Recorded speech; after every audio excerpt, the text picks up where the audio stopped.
Before you listen, if you enjoy the stories and want to hear more, then please consider subscribing. Most of you listening aren't subscribed, so please take this time to subscribe. Turn on notifications so you'll never miss a story and be the first to hear. You'll also be supporting me. Thank you.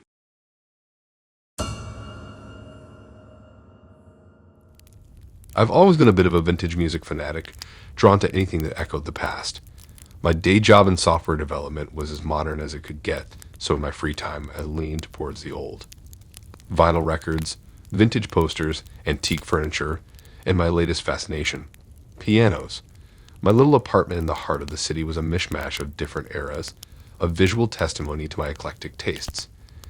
Craigslist was my go-to for these vintage treasures, a whole world of forgotten and discarded memories waiting to be discovered and cherished. One evening, during my routine browse, an ad caught my eye. An antique Steinway piano, priced lower than I'd ever seen before. The seller, listed as G, was vague about why he was letting go of such a masterpiece.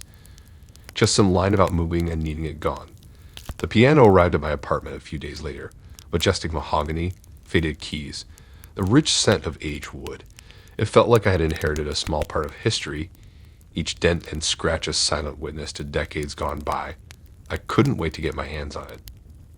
Everything seemed great at first. I would come back from work, eat a quick dinner, and then lose myself in the timeless melody of the piano. It felt like the piano and I were meant to be, an unspoken connection spanning across centuries. However, about a week after the piano's arrival, I began to notice something odd. It was a slight irregularity, barely perceptible at first. A particular key, an F minor, seemed to stick more than the others. As I dug deeper, I found an aged piece of parchment nestled within. It was a music sheet, a hauntingly beautiful composition that was unlike anything I had ever heard. Despite its melancholic undertones, I was drawn to it, playing it again and again until I had committed every note to memory. That's when things began to change. It started subtly. Lights in my apartment would flicker when I played that particular composition. I brushed it off as an electrical issue. But then the temperature began to drop inexplicably, a cold draft that seemed to originate from the piano. There was a feeling of being watched, a sensation so strong that I would often whirl around, half expecting to see someone standing behind me. But it was the nights that changed the most. The once comforting silence of my apartment was replaced by a soft, chilling melody, the same one I played each evening. The notes would seem to echo from the piano, filling my apartment with a spectral symphony. Fear began to gnaw at the corners of my mind, growing stronger with each passing night. The piano was literally playing on its own. I could feel my heart come out of my throat every time I glanced at the piano, now a menacing figure in my living room. The melody, once beautiful, now seemed like a haunting soundtrack, an eerie background score to my spiraling fear. I began to dread coming home, the once welcoming sight of my apartment, now a facade hiding a chilling secret. My nights were restless, the ceaseless melody invading my dreams. The piano, the music, and the unexplainable incidents began to consume me.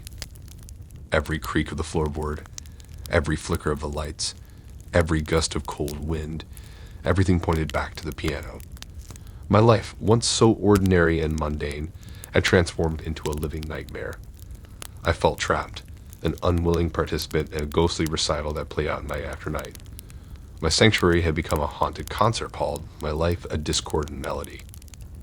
Even in the piercing sunlight of the morning, the piano loomed like a dark, menacing figure. I couldn't ignore the feeling of being watched, a spectral audience always present, always observing. The apartment that had once been a symbol of my independence was now a prison I dreaded. My fear began to cast a shadow over everything I once loved. I could no longer look at any of my vintage treasures without feeling a pang of fear.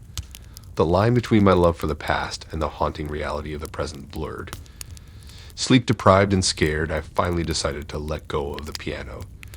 The melodies of the past, the spectral performances, the sleepless nights, it was all too much. I couldn't live in constant fear, by every moment echoing with the haunting notes of the piano. With a heavy heart, I put up an ad on Craigslist, a desperate plea to take the piano off my hands. It wasn't easy, but it was a choice I had to make. I was letting go of a piece of history, a part of my past, but the promise of a peaceful future was worth the loss. As I watched the piano being taken away, a strange mix of relief and loss washed over me. I was finally free from the spectral symphony that had become my life. But in its place was a void, a haunting silence that echoed with the notes of a melody that I would never forget. The apartment felt emptier, the absence of the piano a constant reminder of the nightmare I had lived. In the end, I was just an ordinary man, forced to give up a part of his past to reclaim his present. A haunting melody, a spectral figure, a chilling past, they were no longer part of my life. I was finally free, the chains of the haunting past finally broken. My life returned to its ordinary rhythm, a comforting monotony replacing the spectral symphony. The haunting melodies were now a distant memory, a chilling tale of the past, but the scars remained, a constant reminder of the haunting melody that had once been an integral part of my life. Life's a funny thing. One moment you're coasting along, job security, a girlfriend who laughs at your jokes, a semblance of financial stability. The next, you're unemployed, single, and up to your eyeballs in debt. It felt like a cruel joke. I wasn't laughing. My prized possession during these trying times was a stainless steel beauty, my Rolex Submariner. A graduation gift from my father, it was a shiny beacon of better days. A whisper of comfort on my wrist, reminding me of my achievements, my potential. But as my debts towered, it became evident that my beloved timepiece had to go. I needed the money more than the nostalgic comfort. Selling the Rolex wasn't an easy decision. The watch was more than just an accessory. It was a tie to my past, a token of my father's pride and my accomplishments. But life doesn't really care about emotional attachments, does it? Not when the bills start piling up, when every ring of the phone is a reminder of the money you owe. Craigslist seemed like the best option, a quick way to sell without much hassle. I put together an ad, trying to embed each word with the reverence I felt for the watch. Soon after, a prospective buyer reached out. D, he called himself. His offer was half the payment in cash, the rest via bank transfer, after he took possession of the watch. It wasn't ideal, but it was a solution. We agreed to meet at a bustling cafe downtown. As I sat across from D, the weight of my decision bore down on me. He was a man of about 40, his attire oozing class and sophistication. We discussed the watch, its history, my reason for selling. There was a sense of understanding in his eyes, a shared respect for the timepiece that somehow made the process easier. He handed me an envelope filled with cash, and he even showed me that he transferred the cash through bank, but it was taking time processing. The sight of which both relieved and pained me. The Rolex was no longer mine. I'd exchanged a piece of my history for a handful of notes. As I watched him leave the cafe, Rolex in hand, a sense of regret washed over me. But with regret came relief, a lightness that I hadn't felt in weeks. I had money enough to keep the wolves from the door. The bank was my next stop. As I walked in, the envelope of cash felt heavier than it had in the cafe. It was my lifeline, the solution to my immediate problems. I filled out a deposit slip, passed the envelope over to the teller, and waited as she started counting the bills. It was a mundane act, one I had done many times before, but something felt off.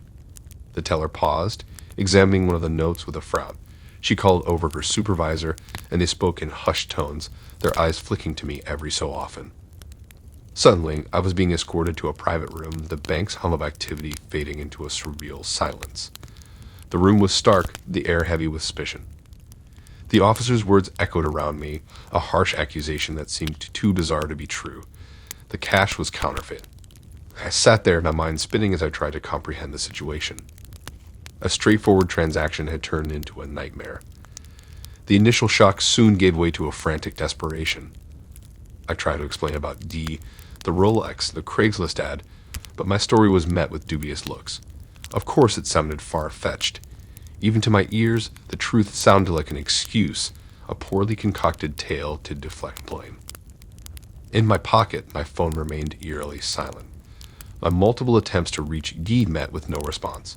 He vanished into the ether of the internet, leaving me stranded in a storm of confusion and fear. My days soon became a blur of police stations, lawyers, and futile attempts to track down D. I was in over my head, drowning in a reality that seemed more and more like a twisted nightmare. The repercussions were more than just legal. The watch, a cherished memento, was now a cruel reminder of my naivety. My trust, my desperation had led me into the hands of a scammer. As the weeks rolled on, my life became centered around the case. My initial hopes of quick resolution dissolved into a harsh acceptance of the situation. The world didn't stop, didn't even pause. I had to keep moving, keep living. My once common routine was now replaced with a new normal. Visits to the police station, endless internet searches, and sleepless nights. My dreams were haunted by the Rolex, its metallic gleam morphing into the counterfeit notes in my nightmares. The burden of my mistake weighed heavy on me. My reflection in the mirror was that of a stranger, a man worn down by regret, by a loss that was more than just monetary. I was mourning the loss of the Rolex, sure, but it was more than that. I was mourning the loss of my trust in others, the harsh reality that not everyone shared the same values, the same respect for honesty. What was once a symbol of accomplishment and pride had turned into a bitter lesson in trust. Each tick of the second's hand in my mind was a stark reminder of the scam. My precious Rolex was now a ghost, an echo of my past mistakes. As I navigated the sea of counterfeit cash, police investigations, and loss, the world around me continued its dance.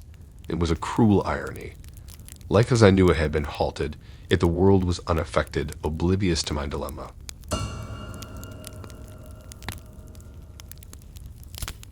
I'd always been a Craigslist enthusiast. The thrill of finding the odd and unexpected was an addictive pastime. Scrolling past everyday items, my eyes came to a stop at an ad labeled, "A Piece of Forgotten History." It was a simple, weathered box. Its charm wasn't in its appearance, but the mysteries it held. Being an amateur historian, the lure of the unknown was irresistible. On impulse, I hit purchase. When the package arrived a few days later, I remember the surprise at its weight. It was just an old wooden box, but felt like it carried centuries. The carvings were unusual, unlike any historical symbols I was familiar with. A hobbyist cryptographer, I was drawn to them, like a moth to a flame. Each one seemed to tell a story, stories that I was determined to decode. Before long, I found myself immersed in decoding the symbols on the box. Old books and manuscripts littered my study, every waking hour spent on deciphering the unknown. The complexity of the symbols was a challenge that fueled my determination. It wasn't long before the box began to influence my dreams. Dreams where I was an explorer discovering lost civilizations, finding hidden treasures, each dream a unique adventure inspired by my obsession with the box. I'd wake up exhilarated, ready to tackle the day and the mystery of the box. While the days were exciting, the nights were beginning to become unsettling. I started sleepwalking. I'd wake up in the morning with the box on my desk instead of the shelf where I had left it, or find it on my bedside table instead of the living room. It was strange, but I dismissed it as stress or fatigue. Each night, as I fell into the grip of sleep, I found myself in an uncanny landscape. The dreams, or rather nightmares, were eerily vivid. It was as though I was stepping into another world, a world crafted from the stories hidden in the box. I would find myself in a dense forest under the cover of the darkest night. The wind whistled through the leaves, creating an orchestra of hushed whispers. I felt a strange connection to this place, like it was linked with the box's cryptic past. The symbols etched on the box, they seemed to be coming alive in my dreams, appearing in the gnarled tree trunks, on the stones lining the path, even in the constellation-filled sky above. The forest was labyrinthine, seemingly unending. I would wander for what felt like hours, drawn deeper into its depths by an inexplicable force. I could feel the chills run down my spine, the eerie quietness wrapping around me like a thick fog. As the cycle of dreams repeated, my nights became a roller coaster of these intense experiences. They were terrifying, yes, but they were also an enigma that I couldn't resist. Each dream brought with it a new piece of the puzzle. Each nightmare was a step closer to decoding the box's secrets. My curiosity about the box's previous owner led me to search online. Hours turned into days as I dug into the digital world. The breadcrumb trail led me to the name of an antique collector known for his eccentric collection. The collector had disappeared without a trace, leaving behind his vast collection, and one item was eerily similar to my box. The knowledge added an eerie layer to the already growing enigma of the box.